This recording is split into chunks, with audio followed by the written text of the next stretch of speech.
ايه شروط المسابقه ديت، او ايه الشروط اللي هي المطلوبه عشان تقدر باذن الله ان انت تشتغل في الوظيفه دي؟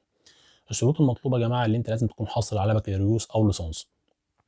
بالنسبه للتربيه يقدر على طول خريج تربيه اللي هو يقدم دايركت او مباشر على طول من غير ما يعمل الدبلومه العامه في التربيه.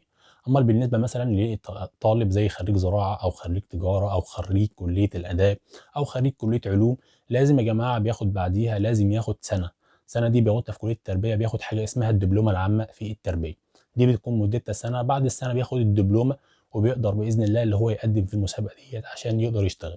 طب إيه الأوراق المطلوبة بالضبط؟ إحنا مطلوب من في الأوراق المطلوبة بالضبط اللي أنت محتاج منك شهادة البكالوريوس أو شهادة الليسانس، زائد الشهادة التربوي بالنسبة للناس اللي خريجين غير تربية.